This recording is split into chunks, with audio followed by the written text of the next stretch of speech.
On April 9th, 2026, Sydney and I, NikkiPursuit, made our way out to Six Flags Magic Mountain to spend the day riding coasters and seeing what the park had to offer. Before we get into the specifics of the rides and the mechanics behind everything here at Six Flags, it helps to take a step back and look at where roller coasters actually came from. The idea dates all the way back to 18th century Russia, where people would ride large ice slides built into hills during the winter. These eventually evolved into wheeled attractions in France called Russian mountains, allowing them to operate year-round. By 1884, the first true American roller coaster, the Switchback Railway, opened at Coney Island, designed by Lamarcus Thompson. It was simple by today's standards, but it laid the foundation for the entire industry. From there, innovations like upstop wheels in 1919 allowed trains to stay locked to the track, making faster, steeper, and more intense rides possible. Then, in 1959, Disneyland introduced the first steel roller coaster, the Matterhorn bobsleds, which completely changed coaster design, allowing for smoother rides and more complex layouts. From the 1970s to today, roller coasters have continued to evolve, introducing loops, launches, and advanced technology like magnetic braking and multi-dimensional seating. So when you look at the rides here today, you're not just seeing thrills, you're seeing over a century of engineering, innovation, and evolution all coming together. Our first ride of the day, Sydney and I kicked things off with Full Throttle, one of the most intense coasters here at Six Flags Magic Mountain. Opened back in 2013 and built by Premier Rides, this thing is known for its triple launch system, sending you from 0 to about 70 miles per hour in seconds. But the real highlight? That massive 160-foot vertical loop, which when it first opened was actually the tallest in the world. The ride throws a lot at you too. A top hat element, a dive loop, and even a launch through a tunnel before hitting that signature loop where the track wraps both inside and outside. It's fast, it's aggressive, and honestly, the perfect way to start the day. After that, Sydney and I hopped on our second ride of the day, Twisted Colossus. This one's got a lot of history behind it. It originally started as the classic wooden Colossus coaster back in 1978, which was once the tallest and fastest dual-track wooden coaster in the world. In 2014, after its final run, the ride was set for transformation. And during that process, a fire broke out during construction, caused by welding work. Part of the lift hill collapsed, but thankfully no one was injured. It was all part of the transition into something new. By 2015, Rocky Mountain Construction rebuilt it into what we see today. A hybrid coaster that keeps the original wooden structure, but adds a steel I-box track for a smoother, more intense ride. Now it features a 128-foot drop at an 80-degree angle, along with elements like the Top Gun stall and the iconic high-five turn.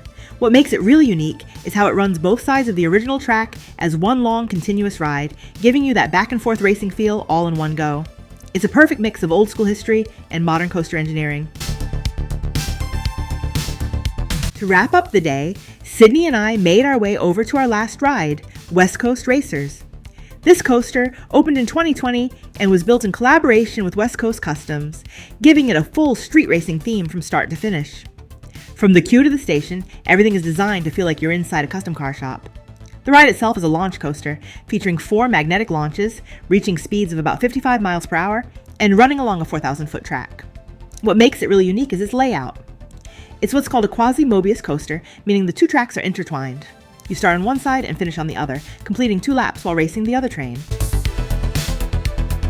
While Sydney and I were waiting in line, one thing I thought was really cool was that they actually had display cars to check out, like the Scuderia Cameron Glickenhaus SCG004S. This is a road-legal supercar with a really unique layout. It has a 3-seat configuration, where the driver sits right in the center with 2 passengers slightly behind on each side. Performance-wise, it's powered by a 5.0-liter twin-turbo V8, putting out around 650 horsepower, and it even comes standard with a 6-speed gated manual, which you don't see too often in modern supercars. With a price tag starting around $400,000, it's definitely not something you see every day. So being able to check it out up close while waiting in line was a pretty cool bonus. Another car you could catch right in front of West Coast Racers was this 1951 Chevrolet pickup, fully built into a hot rod. This thing's far from stock. It's powered by a Chevy Big Block 396, a 6.5-liter V8, giving it that raw classic muscle under the hood. It's paired with a Muncie Rock Crusher M22 4-speed manual, which is known for being tough and built for performance driving. On top of that, it's running air ride suspension front and rear, so it can sit low when parked but still drive comfortably, along with disc brakes on all four corners for better stopping power. It's a perfect blend of old school styling with modern performance upgrades. They're exactly what you'd want in a clean hot rod build. Another build sitting out front of West Coast racers was this BMW 7 Series from the E65 generation, likely around a 2003 745i or 745Li. This one's been heavily customized, starting with that bold two-tone blue and silver paint job, paired with a custom grille that really changes up the front end look. It's also sitting on large aftermarket blue wheels and a lowered suspension, giving it that clean, stanced appearance. Now, the E65 itself has a pretty interesting history.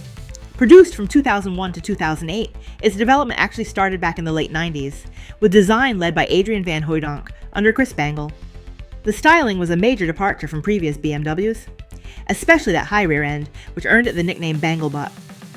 It was also one of the most technologically advanced BMWs of its time, introducing the iDrive system, which centralized vehicle controls into one interface. It was innovative, but also pretty controversial when it first came out because of how complex it was. Under the hood, models like the 745i were powered by a 4.4-liter V8, making around 329 horsepower, paired with a 6-speed automatic.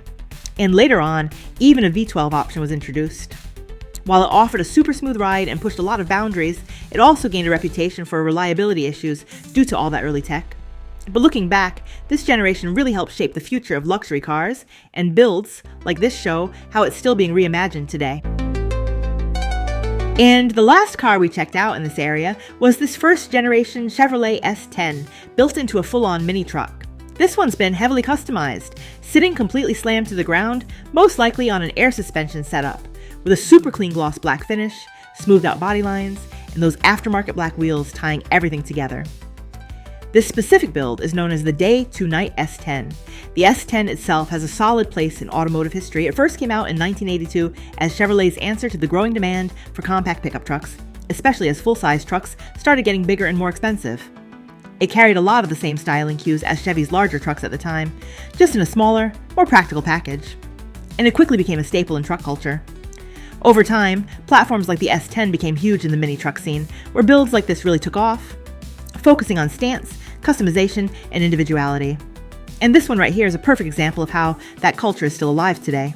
And after a full day at Six Flags, Sydney and I wrapped things up by heading back out to Tokyo Sushi in Simi Valley. It's a solid, casual spot that serves up everything from bento boxes to sushi rolls, and honestly, it was the perfect way to wind down after being on rides all day. Located on East Los Angeles Avenue, it's only about a quick drive away and definitely hit the spot after everything we did. And just like that, that's how we ended the day. Thanks for watching.